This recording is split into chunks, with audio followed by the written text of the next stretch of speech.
नमस्कार. खूप खूप स्वागत आहे तुमचं आपल्या YouTube चॅनलमध्ये.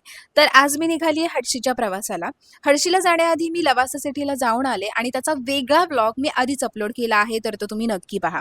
आणि ही संपूर्ण ट्रिप मी एका दिवसात केलेली आहे. पुणे टू लवासा सिटी आणि लवासा सिटी टू हडशी. लवासाहून हडशीचं अंतर साधारण 28 ते 32 किलोमीटर आहे आणि एवढा लांबचा प्रवास, तोही टू व्हीलरवर आणि भर उन्हात. आता तुम्ही म्हणताल, की आता पावसाळा सुरू झाला, पण मी उन्हाळ्यात गेलेली आहे, जेव्हा पाऊस चालू नव्हता तेव्हा. आणि खरं सांगायचं तर किती उन्हाळा असला, तरी मला क्षणभरही कंटाळा आला नाही. कारण आजूबाजूचे डोंगर, दऱ्या, हिरवीगार झाडं, वाह! हे सगळं पाहताना ना मनात एकच विचार आला, की जग किती सुंदर आहे आणि किती मोठं आहे. आणि अशा प्रवासात ना मी माझ्याच जगात हरवून जाते. की मग पुढे जात असताना पुन्हा एकदा लवासाचं एक इतकं सुंदर दृश्य दिसायला लागलं. म्हणजे असे चारही बाजूंनी डोंगर, मधून वाहणारी नदी आणि त्यामध्ये बसलेली लवासाची सुंदर, सुंदर टुमदार घरं.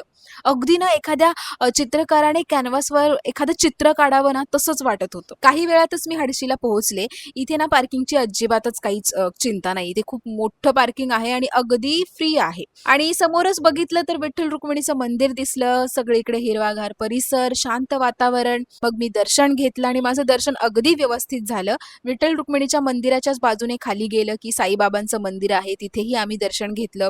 जरी वीकेंड असला तरी सुद्धा इतकी गर्दी नव्हती. व्यवस्थित दर्शन झालं आणि खूप छान वाटलं. आणि मग मंदिरात थोडा वेळ बसले आणि सगळा प्रवासाचा थकवा तिथेच नाहीसा झाला आणि खूप खूप छान वाटलं. हे मंदिर एखाद्या हजारो वर्षापूर्वीच्या प्राचीन मंदिरासारखं नाहीये, पण आधुनिक काळात उभारलेलं आहे आणि त्याची शांतता, स्वच्छता आणि डोंगराच्या सानिध्यातील निसर्गरम्य वातावरण यामुळे ते अनेक भाविकांसाठी विशेष श्रद्धास्थान बनलेलं आहे. पुण्यातील आणि पुण्याच्या आसपासच्या भागातील अनेक लोक इथे आवर्जून भेट देतात. कुटुंबासोबत, मित्रांसोबत किंवा लहान मुलांसोबत इथे येण्याचा आनंद काही वेगळाच असतो.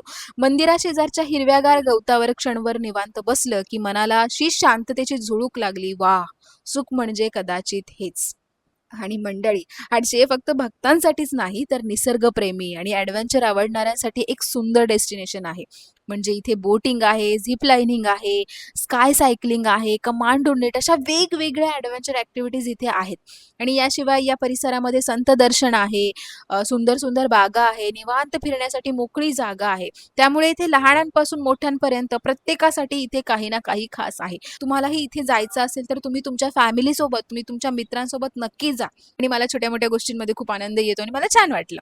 पण मी जे काही-काही केलं ते मी पुढच्या तुम्हाला पार्टमध्ये तुम्हाला दाखवणार आहे. कारण एवढं सुंदर ठिकाण आणि एका भागात पूर्ण दाखवणं अजिबात शक्य नाही. मला हडशीबद्दल तुम्हाला पूर्णपणे माहिती सांगायची आहे, जेणेकरून तुम्हालाही असं वाटेल की या आपण तिथे जाऊ शकतो. सो मी हे वेगळ्या पार्टमध्ये दाखवणार आहे आणि पुढचा पार्ट तुम्हाला पुढच्या शुक्रवारी मिळेल.